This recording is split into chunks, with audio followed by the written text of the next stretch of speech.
नमस्कार, मेरा नाम ज्ञानेश्वर है और आपने देखना शुरू किया है लाइव सिटीज। मेरे साथ रोज की तरह दिल्ली से जुड़ रहे हैं देश के जाने माने सीनियर जर्नलिस्ट अजीत द्विवेदी जी। अजीत जी, आज कोई पॉलिटिकल चर्चा हम नहीं करेंगे, लेकिन पॉलिटिक्स तो आ ही जाएगी चर्चा में। हम चर्चा करना चाहते हैं बिहार लैंड सर्वे को लेकर, जिसे लेकर इन दिनों बिहार में सबसे बड़ा तूफान खड़ा है। हर व्यक्ति परेशान है, चाहे वह बिहार में रह रहा हो, चाहे देश दुनिया के किसी हिस्से में रह रहा हो। और देखिए, सरकार की नीयत तो अच्छी रही होगी, लेकिन मुझे लगता है नीतीश कुमार ने टाइमिंग गलत चुन ली है। अगले साल चुनाव भी है और इतना अधिक हंगामा है, इतनी अधिक शिकायतें हैं। विभाग राजस्व एवं भूमि सुधार एनडीए की सरकार में बीजेपी के पास है। लैंड सर्वे का काम पिछले महीने 20 अगस्त को शुरू हुआ। भ्रष्टाचार की इतनी शिकायतें आ रही हैं, पूछिए मत। हर बात में पैसा मांगा जा रहा है और विपक्ष तो इस इंतजार में बैठा है कि इस आग को और भड़कने दीजिए। जब चुनाव आएंगे तो खामियाजा नीतीश कुमार को और बीजेपी को भुगतना होगा। प्रशांत किशोर भी कह रहे हैं कि जब अंत दिन आता है तो बुद्धि खराब हो जाती है। और देखिए, लोग अब उदाहरण देने लगे हैं, आंध्र प्रदेश का उदाहरण, कि कैसे जगन मोहन रेड्डी की सरकार चली गई। सबसे अधिक सब्सिडी वे बांट रहे थे, खैरात बांट रहे थे, और इस बीच उन्होंने लैंड रिकॉर्ड्स को लेकर काम शुरू कर दिया था। लेकिन इतना अधिक बावेला हुआ कि वे किस तरीके से गिरे और किस तरीके से चंद्रबाबू नायडू मुख्यमंत्री बन गए, यह देखने और समझने की बात है। देखिए, बिहार की स्थिति गांव गांव में क्या हो रहा है। बंसावली की बात है, खतियान की बात है, म्यूटेशन की बात है, रसीद की बात है, कि अब दादाजी की बहन, संपत्ति जमीन दादाजी के नाम से, दादाजी ने कभी अपनी बहन को कुछ दिया नहीं या लिया नहीं। दादाजी की बहन भी नहीं रही, लेकिन दादाजी की बहन का पोता पोती अब वे प्रकट हो जा रहे हैं। पिछले 24 घंटे में हमें कई लोगों ने, जो गुजरात में, पंजाब में, महाराष्ट्र में, तेलंगाना में कमा रहे हैं, वे इस बात को लेकर परेशान दिखे कि गांव में लैंड सर्वे हो रहा है। हम 4 भाई हैं, गांव में एक भाई रहता है, 3 भाई कमाने के लिए दूसरे दूसरे प्रदेशों में है, और वहां भाई साहब जो हैं, भाई भाई का रिश्ता कितना पवित्र रह गया है और या फिर कितनी तनातनी आई है, यह सामाजिक परिवेश में हम और आप समझते हैं। तो गांव में रहने वाले भाई साहब ने लैंड सर्वे में अपना नाम लिखा लिया, तो इसका क्या हल निकलेगा? तो जब लैंड सर्वे पूरा होगा, कितना वक्त लगेगा, और जब उसके निष्कर्ष आएंगे तो यह तो और भी फसाद का जड़ बन जाएगा। फिर देखिए, नीतीश कुमार ने समझा होगा, जब कुछ भी वह फैसला करते हैं तो महिला वोटों का ख्याल रखते हैं कि महिलाओं को संपत्ति में हिस्सेदारी मिल जाएगी। तो देखिए, बहन मांग रही है, लेकिन जो बहन मांग रही है वह अपने यहां ननद को देने को तैयार नहीं है।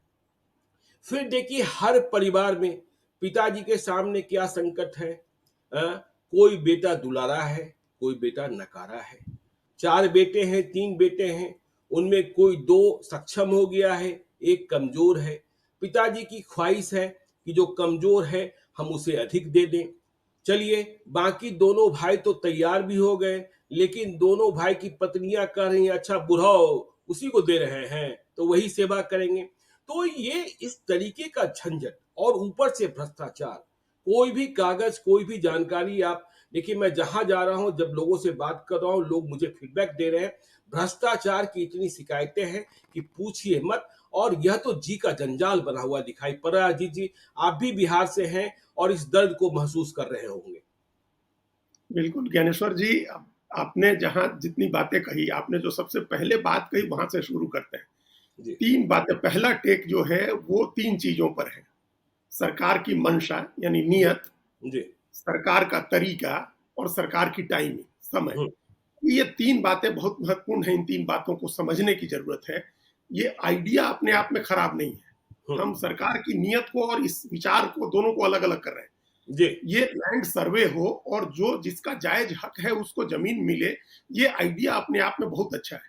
और बिल्कुल। बरसों से इस आइडिया पर काम हो रहे हैं। कोई ऐसा नहीं है कि नीतीश कुमार पहली बार कर रहे हैं। जब पहला लैंड सर्वे हुआ था 1890 में, तब भी ऐसे ही इसी आइडिया पर विचार शुरू हुआ था कि जिसकी जमीन है उसको मिले, जो हकदार है सचमुच का उसको मिले। तो आइडिया बहुत बढ़िया है।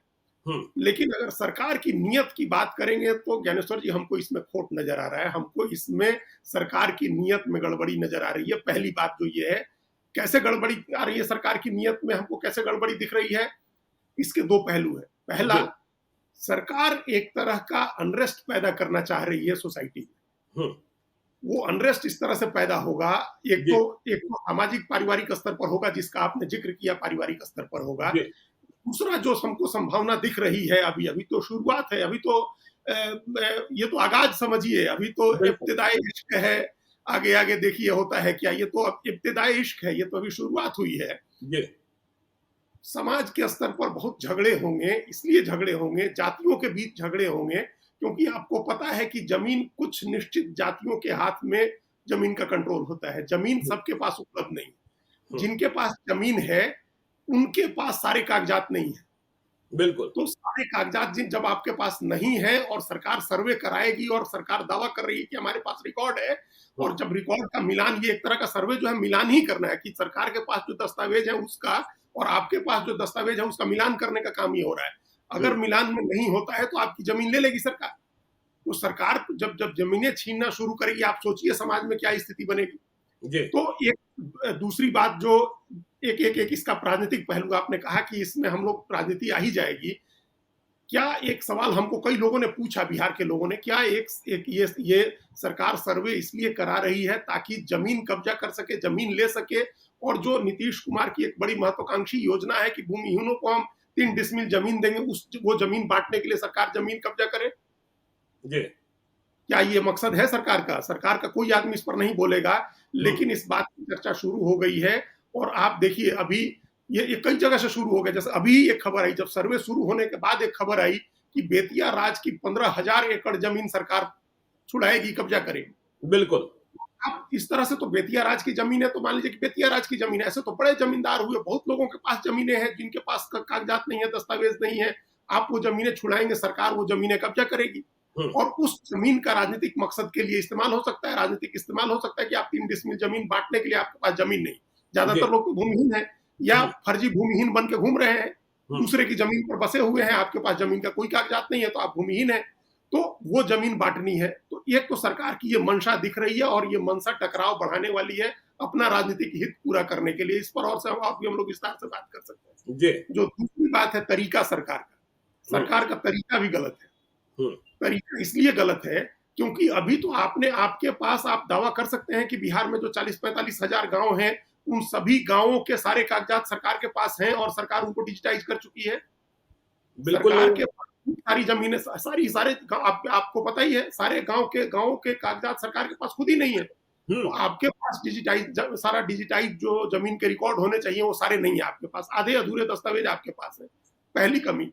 दूसरी कमी, आपने कहा जब 2011-12 में ये काम शुरू किया आपने, तो आपने कहा कि हवाई जहाज में एक जियो टैगिंग मैप बनाने वाला इक्विपमेंट आपने लगा करके और लोगों के खेत के ऊपर से जहाज उड़ा दिया। तो हुँ, अब आपके पास डिजिटाइज मैप आ गया सारी जमीन का, एक एक इंच जमीन का आपके पास डिजिटाइज मैप आ गया, सरकार ये दावा कर रही है। जी, ऐसे थोड़े होता है, ऐसे आपके पास है कहाँ? इस तरह से आप हवाई जहाज से जमीन नाप लीजिएगा। और नहीं, नहीं, हवाई जहाज बिल्कुल, से तस्वीर खींच ली, और तस्वीर में जमीन किसी की आई 4 कट्ठा जमीन है, और हवाई जहाज में जमीन आई 3 ही कट्ठा, क्योंकि 3 तरफ से जिनकी जमीनें हैं उन्होंने घेर ली है। बिल्कुल, जिस 4 कट्ठा जमीन है वो कहीं बाहर रहता है, उसकी जमीन पड़ोस के खेत वालों ने घेर ली है। उसकी आपके नक्शे में 3 कट्ठा जमीन आया, और उसके पास कागज 4 कट्ठा का है, तो कौन लड़ाई लड़ेगा फिर? 3 तरफ जो जमीन वाले हैं उनसे लड़ाई कौन लड़ेगा? जी, तीसरी गड़बड़ी आपकी ये है कि आपने दस्तावेज पंचायत स्तर पर पहुंचाने चाहिए थे। हुँ, आपके पास अगर जमीन के दस्तावेज हैं और आप कह रहे हैं कि आपके पास डिजिटाइज्ड मैप है, तो वो मैप और कागजात पंचायत स्तर पर पहुंचना चाहिए था, मुखिया सरपंच के पास, और जो ग्राम सेवक है उसके पास, जो वहां का सचिव है, जो उसके पास वो होना चाहिए था नक्शा, ताकि आम आदमी को इसके लिए कहीं भाग दौड़ करके नहीं जाना पड़े। जो आपने कहा कि जितना भ्रष्टाचार है एक एक दस्तावेज के लिए, मंत्री तो बिल्कुल। आते हैं, मुंह उठाकर कह देते हैं कि आपको कहीं परेशान होने की जरूरत नहीं है, आप स्वघोषित दस्तावेज आप स्वघोषित पेश कर दीजिए, हम्म। स्वघोषित वंशावली डाल दीजिए। अरे स्वघोषित वंशावली डाल देगा तो क्या वो सचिव जांच उसकी जांच पड़ताल नहीं करेगा? नहीं नहीं, स्वघोषित डाल दे, हम कह दे गांधी मैदान मेरा है। मेरा है तो, और फिर और वो नेहरू जी भी हमारे पूर्वज थे, तो आप हाँ, मान लीजिएगा कि हमने वंशावली डाल दी तो हम उनके पूर्वज हो गए, उनके वंशज हो गए। बिल्कुल। यहाँ तो फिर सब आदमी अपने को बेतिया राज का वंशज बना देगा वंशावली में। तो आप जी। मान लीजिएगा कि बेतिया राज के वंशज हैं और बेतिया राज की जमीन में आपकी हिस्सेदारी है। हम्म। तो आपको प्रमाणित तो करना होगा, वंशावली कोई स्वघोषित होगी, अपने से वंशावली बना के डालिएगा तो उसकी आप जांच जरूर करवाएंगे।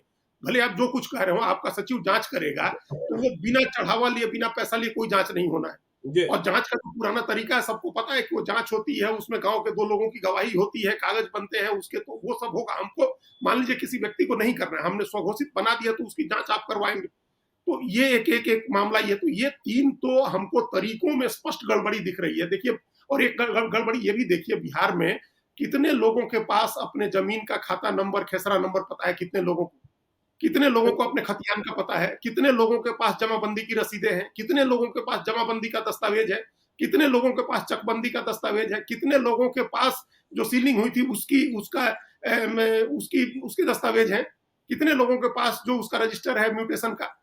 आप है नहीं लोगों के पास, है पुराने दस्तावेज है, पता चला कि पन्ने फटे हुए हैं, उसमें पन्ना गायब कर दिया पुराने लोगों ने, किसी ने पहले गड़बड़ी कर दी। तो आप आधा अधूरा लोगों के पास दस्तावेज है। आप कहते हैं कि ऑनलाइन दस्तावेज उपलब्ध है, आप ऑनलाइन सर्च करने जाइए। हमको ज्ञानेश्वर जी दिल्ली में 10 आदमी मिला जिसको हिंदी में जो परफॉर्मा बना हुआ है वो पढ़ के समझ नहीं आ रहा है कि सरकार क्या कहना चाह रही है। बिल्कुल बिल्कुल। आपने ऐसी जटिल भाषा में अनुवाद करवाया हुआ है, जो अंग्रेजी के शब्द हैं उनका लोगों को समझ नहीं आ रहा है कि आप कहना क्या चाह रहे हैं। तो ऑनलाइन दस्तावेज नहीं मिल रहे हैं, साइट नहीं चल रही है। और जिस बिहार जैसे प्रदेश में जहां करोड़ों करोड़ लोगों के पास कोई डिजिटल टेक्नोलॉजी नहीं है, कोई डिजिटल एक्सेस नहीं है, आप उसको कह रहे हैं कि आप ऑनलाइन चेक कर लीजिए। तो फिर पैसा लीजिए और लीजिए। आप कैफे में बैठिए, पैसा देखिए, पैसा दीजिए, और उस समय काम नहीं हुआ 4 बार आप दौड़ते रहिए काम छोड़ करके। तो जो तो इसलिए हमने कहा कि अगर पंचायत के स्तर पर आपने सारे दस्तावेज पहुंचा दिए होते कि एक पंचायत और इस पंचायत की 1-1 इंच जमीन का ये दस्तावेज है, उसका ये नक्शा है, उसकी ये चौहद्दी है सारी जमीनों की, और ये पंचायत के भवन में रखा हुआ है, जिसको लेना है जाकर वहां से ले ले, तब तो समझ में आता कि आपका तरीका ठीक है। नहीं, तब तो भी तो अजीत जी समझिए ना, बिहार से बाहर कितने लोग रहते हैं, आप ही रह हाँ, रहे हैं।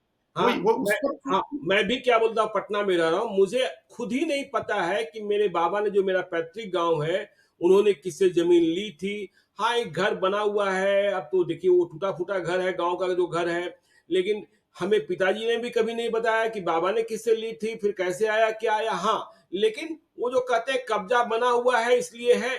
अब कहाँ से हम कागज खोजें, कहाँ क्या करें नहीं करें, और सारा काम छोड़कर, चाहे आदमी दुबई में कमा रहा हो, चाहे आदमी अमेरिका में रह रहा हो, चाहे गुजरात में रह रहा हो, महाराष्ट्र में रह रहा हो, सारे काम छोड़कर आपने कोई सुविधा, और हम चले भी आए तो काम तुरंत हो जाए। और यहाँ तो गिद्ध बैठे हैं, यहाँ तो चिल कौए बैठे हैं, इसके लिए इतना पैसा दो, भाई ये कहेगा, भौजाई ये कहेगी, ननद ये कहे, ये तो इतना सारा झंझट पैदा हो गया। हाँ, वही तो तरीका जो है, हम जो तरीके पर चर्चा कर रहे थे, इसलिए तरीके पर चर्चा कर रहे थे कि आपका तरीका पब्लिक को हैरेस करने का है, उसको परेशान करने का है, उसकी सुविधा देने का नहीं है, उसको परेशान करने का तरीका। अगर आपके तरीके में आपका तरीका सही होता तो आप पंचायत में पहुंचवाते सारे रिकॉर्ड और ये इंश्योर करते कि वहां भी बिना पैसा दिए तो कहीं काम होता नहीं है कोई, वहां भी पंचायत में दे दीजिएगा तो कोई बिना पैसा दिए कागजात तो देने नहीं जा रहा है लोगों को। तो वो दस्तावेज आपने पहुंचाए नहीं। आपने अभी 2 बातें कही इसमें, जो एक तो अपने दादाजी वाली बात कही, ये जो अभी कहा गया है कि दस्तावेज दीजिए, 12 दस्तावेज दीजिए, उसमें एक कहा गया है कैडेस्ट्रल खतियान की बात है और एक रिविजनल खतियान की बात है कि कैडेस्ट्रल खतियान हो। अब सोचिए कैडेस्ट्रल खतियान किसके पास है, 1905 में वो सर्वे हुआ था, तो कैडेस्ट्रल जो सर्वे है 1905 का, उसके दस्तावेज किसके पास बचे हुए हैं? क्या सरकार ने डिजिटाइज कर लिया है कैडेस्ट्रल जो 1905 वाला सर्वे था उसके दस्तावेजों का? वो नहीं है। फिर आपने कहा कि रिविजनल जो खतियान है वो दे दीजिए जो 1960 का है। तो रिविजनल खतियान के आधार पर आप जमीन की दावेदारी कर रहे हैं कि तय करनी है आपके पास।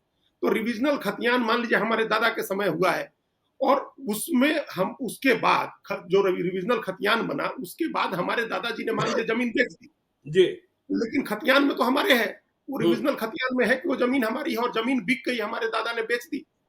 वो जिसके पास जमीन है अब उसकी है और खतियान में हमारे है। तो हम क्या अभी जा करके चढ़वा लें अपने नाम पर वो जमीन की? खतियान में हमारी जमीन है तो हम चढ़वा लेते हैं अपने नाम से। फिर बिल्कुल। जिसके कब्जे में वो जमीन है उससे हम लड़ते रहे। हुँ, तो आपने जो ये डिस्क्रिपेंसीज है आपके उसमें, इसके बारे में कभी सोचा ही नहीं कि इसको भी आपको रेक्टिफाई करके तब जाना चाहिए। फिर आपने कब्जे वाली बात कही। अब ये हुँ। इसमें कहा जा रहा है कि जिसके पास कब्जा है, जिसके पास जमीन है, वो उसका जब हो जाएगा, तो कैसे हो जाएगा? आप उसको करने देगा, जिसकी जमीन है वो दूसरे के कब्जे में है, उसको रख लेने देगा। मतलब जो जोत रहा है उसको मालिक हो जाएगा, ये कैसे होगा? वो कैसे होगा? वो कैसे होगा? हाँ, उससे आप दस्तावेज कहिएगा कि जमा करो, कोई फर्जी दस्तावेज वो ले आके जमा करने लगेगा। जी। जो हमने कहा कि खतियान अगर मान लीजिए हमारे नाम से है और जमीन बिक चुकी है, तब तो ईमानदारी हमारी होनी चाहिए ना कि हमारे बाप दादा ने जमीन बेची है तो हम उस पर दावा मत करें। लेकिन कौन बिल्कुल। छोड़ेगा दावा? हुँ, जिसके कागज में जमीन है वो जाके दावा कर देगा। हुँ। तो ये जो तीनों चीजें हैं, 2 चीजें तो हमने अभी डिस्कस कर ली कि सरकार की मंशा हमको गड़बड़ लग रही है। सरकार का तरीका पूरी तरह से गड़बड़ है, पूरी तरह से गड़बड़ है। ऐसी लूट मची हुई है जो आप कह रहे हैं, एक-एक चीज के लिए लूट मची हुई है। लोगों को खाता नंबर, खेसरा नंबर पता ही नहीं है अपने जमीन का। असली जमीन जो है, बदलैन की जमीन होती है। आपने भी एक दिन बदलैन की जमीन पर चर्चा की थी। बदलैन की बिल्कुल। जमीन होती है, आपकी असली जमीन कहाँ है पता नहीं है। हुँ, वहाँ किसका कब्जा है पता नहीं है। आस-पड़ोस में उसके आपके आरी डडेरी जिसको बोलते हैं, उस पर किसके खेत हैं, आप नहीं जानते हैं चौहद्दी उस खेत की। तो आपको वो पता करना है, खाता नंबर, खेसरा नंबर, खतियान खोजना है आपको, दस्तावेज खोजते रहिए, बिना पैसा दिए काम नहीं हो। तो जो जो बोलते हैं कि प्रोसेस इज पनिशमेंट, वो कर दिया आपने। पूरी प्रक्रिया को सजा बना दिया आपने। पूरा प्रोसेस जो है वो अपने आप में पनिशमेंट है। आपके पास, आप जमीन के मालिक हैं और आप रिकॉर्ड ठीक कराना चाहते हैं, तो आप इस दंड भुगतने की प्रक्रिया से गुजरिए। तो एक तो बिल्कुल। सरकार की मंशा और सरकार का तरीका। अब हुँ, आइए सरकार की टाइमिंग पर। हुँ। सरकार की टाइमिंग इतनी खराब है, ये इससे खराब समय नहीं हो सकता था ये काम शुरू करने के। जी। पहले तो किसान के नजरिए से देखें, दूसरे लोगों के नजरिए से देखें, तो अभी आप देखिए क्या टाइम है, अभी चल रहा है, अभी अगहन का महीना शुरू होने जाइए, कुआर का महीना शुरू होगा, आदमी खेती में लगा हुआ है।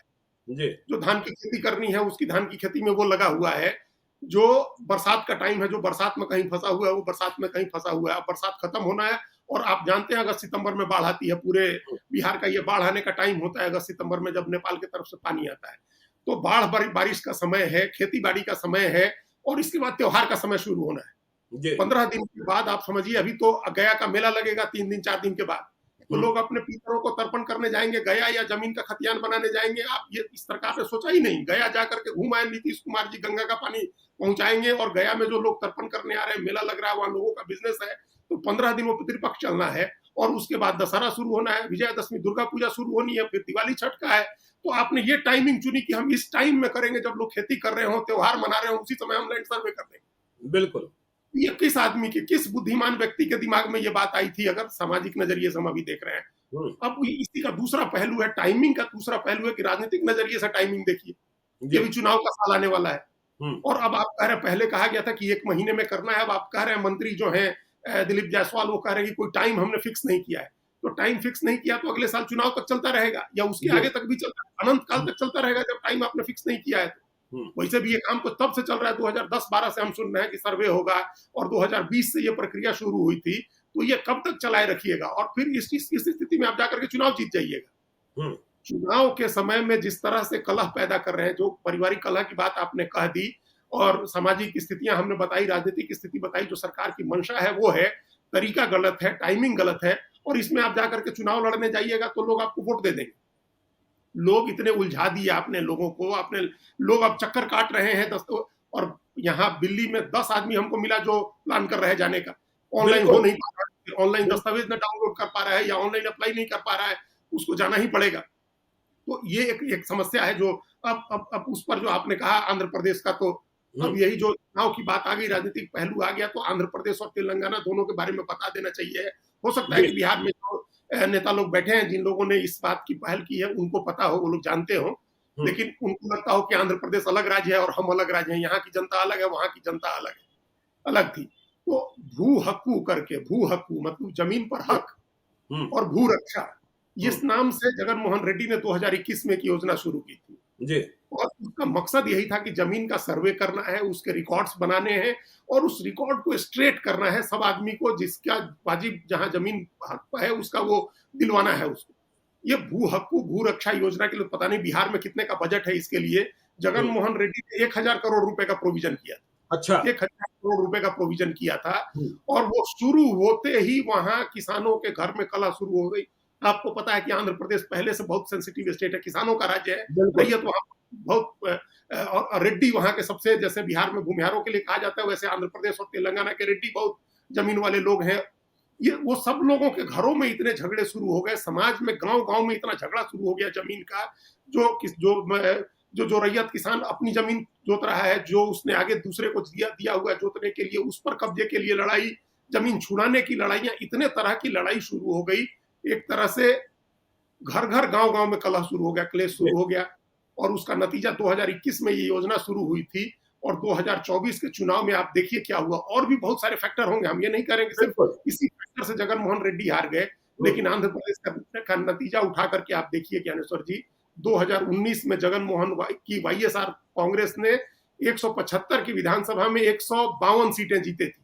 175 में से 152, सूची सोचिए क्या मैंडेट होता है। बिल्कुल। वो पार्टी 11 सीट पर आ गई 2024। सिर्फ 11 विधानसभा सीटें मिली हैं 175 में। इतना इस बुरी तरह से तो चंद्रबाबू नायडू भी नहीं हारे थे। जब जगन मोहन को सीएम बनाने के लिए एक तरफा मतदान हुआ था, तब भी चंद्रबाबू नायडू की पार्टी 25 सीट जीत गई थी, लेकिन जगन मोहन की पार्टी 11 सीट जीत पाई। तो यहाँ भी चर्चा करनी होगी प्रशांत किशोर की, कि जब तेलंगाना, एक मिनट तेलंगाना भी बता दे लगे हाथ, तेलंगाना में भी इसी तरह की योजना ज्ञानेश्वर जी शुरू हुई थी।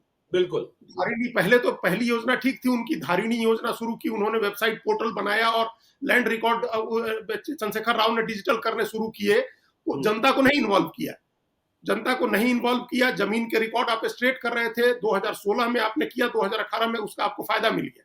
लेकिन जब दोबारा आए और आपने लैंड सर्वे करके और सब आदमी को भूमि जमीन बांटने का काम शुरू किया, 2024 में आप सत्ता से बाहर हो गए। 2023 में जी आपने 2018 में जो दोबारा लौटे तो किया और वो बाहर हो गए। तो ये दो एग्जाम्पल हैं जिन दो राज्यों में जमीन सर्वे कराने, लोगों के घर में, गांव में, समाज में कलह कराने वाली सरकारें चली गई, सत्ता गंवा दी बुरी तरह से हार कर। नहीं तो घर घर में कलह तो साफ दिख रहा है ना अजीत जी, कि देखिए पिताजी जिंदा है। वैसे ही मैं कह रहा हूं कि बिहार बूढ़ों का प्रदेश बनता जा रहा है। अब उन पर दबाव कितना बना हुआ है कि वो जिंदा है और बेटे कह रहे हैं जमीन बांट दो। हाँ। अब 4 बेटे हैं, 3 बेटे हैं, उसमें कोई प्यारा है, कोई दुलारा है, कोई नकारा है, कोई मजबूत है, कोई कमजोर है। बाबूजी की इच्छा कुछ और हो रही है, माताजी की इच्छा कुछ और हो रही है, और बहुओं की इच्छा कुछ और है, बेटों की इच्छा कुछ और है। तो हर घर में मनभेद और मतभेद हो गया। छठ के समय बिहार के लोग, बिहार के बाहर जो रहते हैं, वो वापस आते हैं। अभी से वह पता करने में दिन रात इसी में परेशान है, जब काम खत्म करते हैं दूसरे प्रदेशों में, कि कहीं मेरे भाई ने, कहीं मेरे चाचा ने, कहीं मेरे चचेरे भाई ने, कहीं मेरी बहन ने कुछ गड़बड़ तो नहीं कर दिया। बिल्कुल। और देखिए अविश्वास की भावना। अभी मुझे एक व्यक्ति मिले थे, वो बता रहे थे कि उनके साले ने जमीन बेच दी और बहनों का नकली हस्ताक्षर बना लिया। बहनों को जमीन लेनी नहीं थी, वे स्वयं समृद्ध हैं जो बहन लोग हैं। लेकिन जब बहनों को यह मालूम हुआ कि मेरा नकली हस्ताक्षर बनाकर भाई ने नारा ब्यारा कर दिया, तो एक विश्वास की जो डोर होती है ना, बिल्कुल, वो जो रक्षा का सूत्र होता है ना, वह टूट गया। बहन को इस बात की कसक रही कि भाई मेरा कह देता, मैं दस्तखत कर देती। तो ये तो बिल्कुल वैमनस्य वाली स्थिति हो गई है। हाँ, तो ये अच्छा देखिए, हम लोग का समाज जो है ना, एक पैट्रियार्कल सोसाइटी है, पितृसत्तात्मक समाज है। यहाँ बेटा कितना भी नकारा हो, कितना भी नालायक हो, बेटियां बाप की सेवा कर रही होती हैं, लेकिन जमीन में का जो हकदार है वो बेटा होता है। तो ऐसे पितृसत्तात्मक समाज में एक इस तरह की योजनाओं से वैसे भी वैमनस्य पैदा होता है, और लोग इसका किस तरह से इस्तेमाल करते हैं। हम एक व्यक्ति के बारे में जानते हैं, जो लोग बड़ा परिवार है, उन लोगों के यहाँ क्या हुआ कि भाइयों में जमीन के झगड़े हुए, भाइयों में जमीन के बंटवारे का झगड़ा हुआ। एक भाई ज्यादा इंटरप्राइजिंग था, वो बहनों के यहाँ चला गया और उसने बहनों को तैयार कर लिया कि फिर दो भाइयों में हिस्सा क्यों लगेगा, 3 बहनों में भी हिस्सा लगता है। जमीन जब बंटनी है तो 5 हिस्सों में बटे।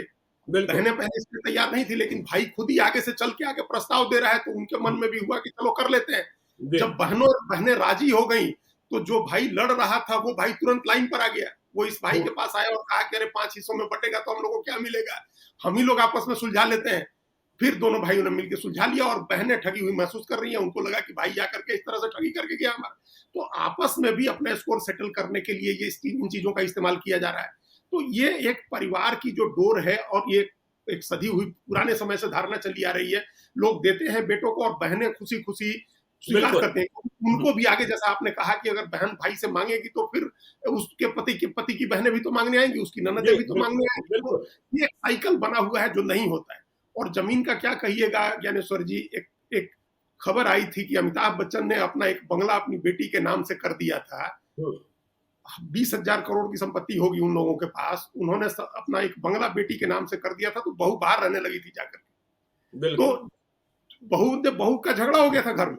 हुँ, हो सकता है कि इसलिए हो कि आपने पूछा क्यों नहीं, बताया क्यों नहीं, कॉन्फिडेंस में लेकर के क्यों नहीं किया, लेकिन ये खबर आई थी कि उन्होंने अपनी बेटी को एक बंगला दिया, तो बहू नाराज हो गई थी, घर में नाराजगी हो गई थी। जब जब जो जो मिस वर्ल्ड है और हजारों करोड़ की संपत्ति की मालिक है, जब वहां इस तरह की चीजें हो रही हैं, तो ये इस तरह के होती, ये जो साइकिल बना हुआ है, उस साइकिल को अननेसेसरी डिस्टर्ब करने की जरूरत नहीं है। जहां लोग समझदारी से आपस में जो अपनी बहनों को देना चाहे और बहनें नहीं लेना चाहे, वो एक अलग चीज है। आप मैं एक और उदाहरण दे दूँ अजीत जी इससे बना रहे पहले हैं में, ऐसी। एक और उदाहरण दे दूँ। देखिए पटना में होटल ताज खुला है। मैं पिछले दिनों एक पार्टी में गया था, पहली बार गया था। एलीट क्लास की पार्टी थी, बड़े लोगों की पार्टी थी। वहाँ भी चर्चा बिहार लैंड सर्वे की शुरू हो गई। लोग कह रहे थे देखिए अब शादी विवाह का मौसम आने वाला है। कि ज्ञानेश्वर जी, अब तो बेटी को विदा करने के पहले रिलिंक्विश लेटर पर साइन करा लेना पड़ेगा। हुँ?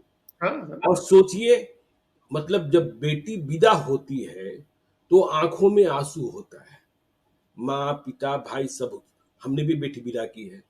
और उसी वक्त बेटी को आप इतना धूमधाम से शादी कर रहे हैं और एक कागज पर साइन करने कहेंगे, कहिएगा कि बेटी जाने के पहले इस कागज पर साइन कर दो।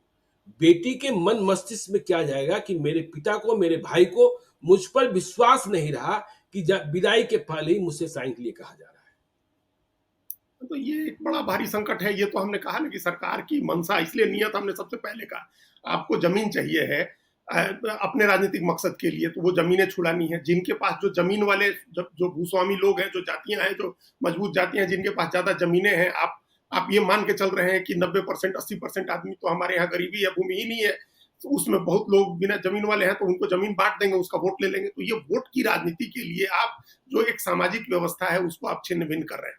और बिल्कुल। दूसरी एक बात और है, ये मजाक की बात है, मतलब हो सकता है लोग इसको बिहार में सीरियसली ले रहे हो, लेकिन हमने मजाक में लिया कि जी। एक गाना सोशल मीडिया में आपने बहुत रील में सुना होगा कि नदी नाला सरकार के, बाकी सब भूमिहार के। बिल्कुल, बिल्कुल। तो लोग मजाक में कह रहे हैं कि लगता है कि बिहार सरकार ने इसको गंभीरता से ले लिया है। सरकार इस बात से आहत हो गई है कि ऐसा कैसे कि हमारे पास सिर्फ नदी नाला है और सब जमीन भूमिहार लोगों के पास है। हुँ, तो हम दिखाते हैं कि जमीन हम ले लेंगे, सबसे सारी जमीनें हमारे पास होंगी। हुँ। तो ये बात मजाक में कही जा रही है, लेकिन कई जातियों में ये महसूस लोग कर रहे हैं कि हमारी जमीन छीनने के लिए सरकार ये योजना ले आई, ताकि भूमिहीन लोगों में हम जमीन बांट सकें। हमारे पास सरकार सबसे बड़ा जमींदार बनना चाहती है, ये भी इसका एक मकसद है, ये और भी कहा जमीन जा रहा है। पहचानना, देखिए जमीन की पहचान की बात करते हैं अजीत जी, हम और आप तो नहीं पहचानेंगे, बाहर आ गए, गांव से बाहर आ गए। क्या लालू यादव, नीतीश कुमार, चिराग पासवान अपने गांव में जाकर बता पाएंगे कि ये जमीन हमारी है? बिल्कुल, कैसे बताएंगे? नहीं बता पाएंगे। नहीं हाँ, जानते। हाँ। ये जमीन हमारी है, हाँ? हम्म, और फिर ये मजबूत है, इनकी जमीन को कोई नहीं छुएगा। लेकिन ये हो जाए कि जो जोत रहा है और जिसके किसी का कब्जे में है हो। वही मालिक, तो इनके पास भी कुछ नहीं बचेगा। हाँ, नहीं, किसी के पास नहीं बचेगा। फिर तो जो लड़ाइयाँ होंगी, आप सोच नहीं सकते हैं कि गृह युद्ध की स्थिति आ जाएगी भाई। जी। और सरकार, दूसरे हम उसमें एक रिपोर्ट देख रहे थे, उसमें ये है कि जब जमींदारी प्रथा खत्म हुई 1950 में या उसके बाद 52-54 में, जब भी खत्म हुई जमींदारी प्रथा खत्म होने के बाद जो रिविजनल सर्वे हुआ है, उसका खतियान अभी उपलब्ध है। हुँ, जमींदारों ने जो रिटर्न फाइल किए हैं, उसकी जमीनें कहाँ-कहाँ हैं ये किसी को पता नहीं है। उसके बिल्कुल। कागजात कहाँ हैं और जमीन किसके कब्जे में है वो पता नहीं है। जैसे अभी हमने एक बेतिया राज का कहा, 15,000 एकड़ जमीन सरकार लेगी। उस हुँ, तरह से कितने अपने यहाँ पे कितने राज थे बिहार में, कितनी रियासतें थी, कितने बड़े जमींदार थे जिनके पास काफ़ी ज़मीनें थी। बेतिया राज हो या दरभंगा महाराज का हो या गिद्धौर का हो या बिलासपुर का हो, आपको बहुत सारे वहाँ राजे रजवाड़े और बिल्कुल। सामंत पड़े थे। उन हुँ, सब की ज़मीनों का क्या हुआ है? वो ज़मीनें कहाँ हैं? और कितने अतिक्रमण में, अवैध कब्जे में वो ज़मीनें हैं? क्या सरकार वो ज़मीनें सारी छुड़ा पाएगी? फिर अगर सरकार वो सारी अतिक्रमण वाली ज़मीनें छुड़ाने जाती है, तो उसके लिए कितनी हिंसा हो सकती है और कितना समाज का जो अराजकता की स्थिति होगी और कानून व्यवस्था बिगड़ेगी, इसकी कल्पना की थी कभी सरकार ने? नहीं की है ना। तो वो नहीं भी नहीं किया है आपने। आप एक तरह से उठे एक दिन अचानक आपको लगा कि अब इसको एक तारीख घोषित करके और इसको शुरू कर देना चाहिए, तो बिना तैयारी के, बिना लोगों को ट्रेंड किए, बिना अपने कर्मचारियों को ट्रेंड किए, अभी तो आप बहाली निकाल रहे थे कि 10,000 अमीन बहाल करेंगे। अभी हाँ, तो कुछ जमीन बहालियाँ नापने की के आपने, बिल्कुल, बिल्कुल कुछ आप बहालियाँ अभी आप की है। बहाली निकाल रहे थे। हुँ, जमीन नापने के लिए अमीन नहीं है और हुँ। आपने अब जो अमीन है उन्हीं के जिम्मे डाल दिया, सारा दस्तावेज लेके वो बस्ता दबाए घूम रहा है और लोग उसके पीछे-पीछे घूम रहे हैं अमीन के। तो ये सब बिना किसी तैयारी के, बिना टाइमिंग देखे आपने इस बात को इसको लागू कर दिया। पता नहीं किस मंशा से, किस तरह से लोगों ने इसको, सरकार ने किस तरह से इसको क्या सोच करके शुरू किया। और तभी अपोजिशन की पार्टियों के पास, आप बता रहे थे, प्रशांत किशोर का, तेजस्वी यादव का, सबको एक हथियार मिल गया। बिल्कुल मिल गया, बिल्कुल मिल गया, बिल्कुल मिल गया। प्रशांत और हाँ, देखिए आप जगन मोहन रेड्डी का जो हश्र बता रहे थे, जब जगन मोहन रेड्डी के साथ प्रशांत किशोर थे तो चुनाव जीत गए। हाँ, और जब जगन मोहन रेड्डी का साथ छोड़ दिया प्रशांत किशोर ने, उनके प्रशांत किशोर के सहयोगी चंद्रबाबू नायडू के साथ हो गए, रॉबिन शर्मा और शांतनु, तो चंद्रबाबू नायडू चुनाव जीत गए। पता नहीं बिल्कुल। नीतीश कुमार के पास कैसे सलाहकार हैं, कैसे रणनीतिकार हैं, और वो बात कहते हैं ना कि अखबारों से बाहर निकल ही नहीं पाते, और अखबारों में तो वही छपता है जो सरकार की मर्जी होती है, नहीं तो हाँ, विज्ञापन बंद होने का खतरा है। तो आपको सबसे सब गुड ही, आपको सब अच्छा-अच्छा ही दिखाई पड़ता है। हाँ, तो वो अच्छा-अच्छा देखते-देखते ये पता नहीं नीतीश कुमार के दिमाग में है ये बात, कि उनके किसी सलाहकार के दिमाग की उपज है। लेकिन ये जो हमने सबसे पहले कहा, हमको सरकार की मंशा पर बहुत डाउट हो रहा है। और भारतीय जनता पार्टी क्यों इस मंशा को, क्या वो लोग नहीं समझ रहे हैं कि क्या मंशा है? जी। कि आप जो पीस डिस्टर्ब कर रहे हैं सोसाइटी हुँ, का जो एक फैब्रिक बना हुआ है, उस फैब्रिक को आप डिस्टर्ब कर रहे हैं। और वो भी इसलिए कर रहे हैं, इसलिए वो भी ऐसी स्थिति में ऐसे कर रहे हैं जिसके लिए आप तैयार नहीं हैं। अगर बिल्कुल। आप पूरी तरह से तैयार रहते, जो आपने जियो टैगिंग हवाई जहाज घुमा करके किया है, उसके बजाय अगर गांव-गांव आपने पहले अमीन बहाल करके और उस जमीन की पैमाइश करा करके उसके रिकॉर्ड तैयार किए होते और डिजिटल रिकॉर्ड सारे आपके पास होते, तब आप करते तो बात समझ में आती। लेकिन वो आपने उसकी तैयारी नहीं की है उस तरह से। और इसीलिए तभी आपने, अगर तैयारी के साथ आप होते तो आप एक डेडलाइन देकर के काम करा सकते थे। जी। लेकिन आप डेडलाइन नहीं दे रहे हैं क्योंकि आपको भी पता है कि आपकी तैयारी पूरी नहीं है। हुँ, और उस तैयारी पूरी नहीं है, तो आप टालते जाएँगे, जब कि जितने दिन तक टलता रहे और उस बीच लोग परेशान होते रहे। अभी आपने छठ की बात कही, लोग छठ में जाएँगे, तो क्या छठ एन्जॉय कर पाएगा कोई आदमी? शारदा सिन्हा नहीं, के गानों बिल्कुल का नहीं कर पाएगा, आनंद ले बिल्कुल नहीं पाएगा? कर पाएगा, बिल्कुल नहीं कर पाएगा, बिल्कुल नहीं फिर कर पाएगा। आपने दे ऐसा समय चुना और ये स्थिति कर दी कि अब हर आदमी उस चिंता में लगा हुआ है। हुँ, आप एक समय हम लोगों ने देखा था इसी तरह से, केंद्र की नरेंद्र मोदी की सरकार ने नोटबंदी कर दी थी। एक दिन आप हुँ, अचानक उठे, आपने नोट बंद कर दिया और महीनों, बरसों तक लोग परेशान रहे उस एक फैसले की वजह से। आप, ये फैसला उसी तरह का है, इस एक फैसले से लोग लगातार हमेशा परेशान रहेंगे। जो बाहर है वो भी, जो वहाँ है वो भी। घर का माहौल बिगड़ेगा, समाज का बिगड़ेगा, गाँव का बिगड़ेगा। और सरकार को भी पता नहीं क्या फ़ायदा होगा या नहीं होगा, क्योंकि सरकार को फ़ायदा तो तभी होगा जब ये मुकाम पर पहुँच जाए और आप 50,000 एकड़, 1 लाख एकड़ ज़मीन का लैंड पूल बना ले सरकार और उसमें से लोगों को बाँटे। हालाँकि वो भी हम लोगों ने देखा है, बाँट देते हैं, जब भूमिहीन जिस ज़मीन पर नहीं बसाते होता हैं, है वो वो। बस नहीं पाते उस ज़मीन पर। हुँ, जिसके पास, जिसके कब्जे में ज़मीन होती है, वो छोड़ता नहीं है। फिर पुलिस फ़ोर्स बिल्कुल। लगाइए, ज़मीन छुड़वाइए, बसाइए, और वो हुँ, फिर भी बस नहीं पाता, वहाँ कितने दिन बस पाएगा? वो कच्चा घर बना करके रहता है और वो अगली बरसात में वो चला जाता है, फिर ज़मीन वापस कब्जा कर लेता है, जिसका पहले से ज़मीन होती है जिसकी। तो ये कोई फ़ायदा नहीं होना है, मतलब फ़ायदा भी हो रहा होता राजनीतिक, तो हम कहते हैं कि आपने फ़ायदे के मंशा से शुरू किया, राजनीतिक लाभ की मंशा से, लेकिन नुकसान हो जाएगा इस मामले में निश्चित रूप से। चलिए तो देखिए जेडीयू और बीजेपी दोनों की सरकार है, जिन्होंने फैसला किया है, उन्हें समझना चाहिए जमीनी हकीकत, गाँव-गाँव से क्या फीडबैक है, किस तरीके का सामाजिक तनाव बढ़ रहा है। यदि नहीं समझेंगे, पारिवारिक तनाव बढ़ रहा है, नहीं समझेंगे, तो फिर आंध्र प्रदेश और तेलंगाना आपके सामने है और यह नुकसान दे देगा। तो बिहार लैंड सर्वे को लेकर लोगों की जो चिंताएँ हैं, उस पर हम चर्चा जारी रखेंगे। बहुतों को यह चर्चा अच्छी नहीं लगी होगी जो सरकार पक्ष के लोग हैं, लेकिन जनता की आवाज़ हम बने रहेंगे। तो आप देखते रहिए लाइव सीरीज को। यदि अब तक आपने हमारे यूट्यूब चैनल लाइव सीरीज को सब्सक्राइब नहीं किया है, तो जरूर कर लीजिएगा। और यदि इस वीडियो को आप फेसबुक पेज के माध्यम से देख रहे हो, पेज को लाइक कीजिएगा, ट्विटर पर भी हमें फॉलो कीजिए। धन्यवाद।